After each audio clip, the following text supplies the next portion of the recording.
જય શ્રી કૃષ્ણ, રાધે રાધે. વૈષ્ણવ, આજે આપણે છે ને લીલું ટોપરું છે, લીલા ટોપરાના લાડુ આપણે સિદ્ધ કરવાના છે. તો અહીંયા એક ટોપરું લીધેલું મેં, અને આ 250 ગ્રામ માપમાં ખજૂર છે. ખજૂર મેં આપને પહેલાં બતાવેલું કે આપણે જે પોચા ખજૂર મળે છે ને એ જ લેવાના. અને આની સાથે છે ને બે ચમચી કાજુ અને બદામ લીધું, એટલે એને બી સાથે ક્રશ કરી લીધો, એટલે ભૂકો કરી લીધો છે.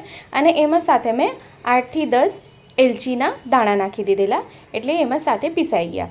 તો અહીંયા છે ને વધારે ઘીનો ઉપયોગ નહીં કરવાનું. અહીંયા ફક્ત 2 ચમચી ઘી લીધું છે. અને જે લીલું ટોપરું આપણે ખમણીને, એટલે એને શું કર્યું, લીલું ટોપરું જે હતું એને નાના નાના ટૂંક કરીને અને મિક્સર જારમાં પીસી લીધા, એટલે શું આવી રીતે સુંદર એનું ખમણ થઈ જાય. તો આ કેવી રીતે ખબર પડે કે ટોપરું શેકાઈ ગયું છે? આ શેકાઈ જશે ને એટલે બધું છૂટું પડી જશે. જેટલા ખમણ છે ને, ભૂક્કો જે એટલે ભેગું ભેગું દેખાય છે એ બધું છૂટું પડી જશે. એકદમ પાવડર ફોર્મ દેખાવા મળશે. તો જ્યાં સુધી એકદમ પાવડર ફોર્મ ન થાય, એટલે મતલબ એમ છૂટું ન થઈ જાય ત્યાં સુધી આપણે એને શેકવાનું છે. તો આપ અહીં જો એનું ટેક્સચર બી આપણે દેખાઈ રહ્યું હશે કે આ ખમણ છે ને છૂટું પડ્યું છે. તો એને છે ને ધીમા ગેસે શેકજો, કારણ કે ધીમા ગેસે જ એનું જે મોઇશ્ચર છે ને, એમાં જે ભાગ છે ને, તેલનો ભાગ અને દૂધનો ભાગ, એ બધું નીકળી જશે. તો સુંદર ટોપરું શેકાઈ ગયું છે અને રંગ બી બદલાઈ ગયું છે. તો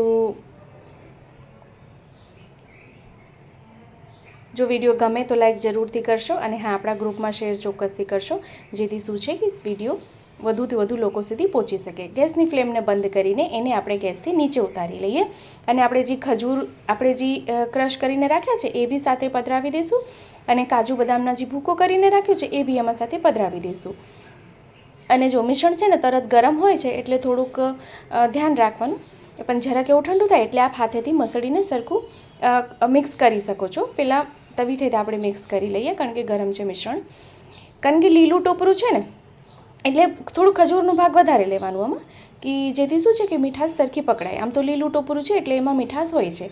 તો જો એને છે ને મેં સરખી રીતે હાથેથી મિક્સ કરી લીધું. આમાં ગોળ કે સાકર મેં કાંઈ જ નથી પધરાવ્યું, ફક્ત આમાં ખજૂરનો માપ મેં 250 ગ્રામ લીધેલું. એક ટોપરું હતું એમાં, એક નારિયેળ હતું એમાં. તો આપ જો સરખું હાથેથી મેં મિક્સ કરી લીધું, તો આપણને ટેક્સચર જો કેટલું સુંદર આવ્યું છે.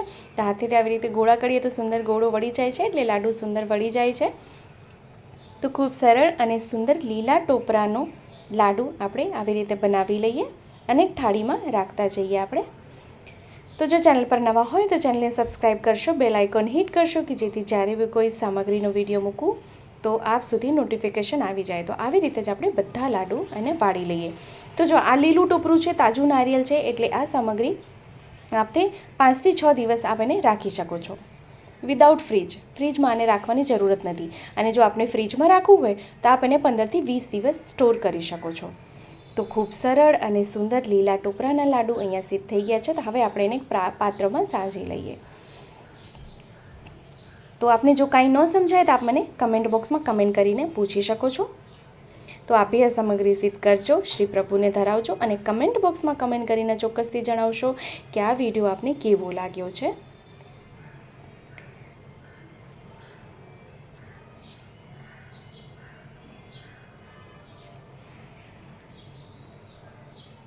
તો આપણે ફરીથી મળશું આવી રીતે જ નવા વિડીયો, નવી સામગ્રી સાથે. ત્યાં સુધી આપ સૌને મારા જય શ્રી કૃષ્ણ. આ લાડુનું ટેક્સચર આપને નજીકથી દેખાડું, કેટલું સુંદર એનું ટેક્સચર આવ્યું છે.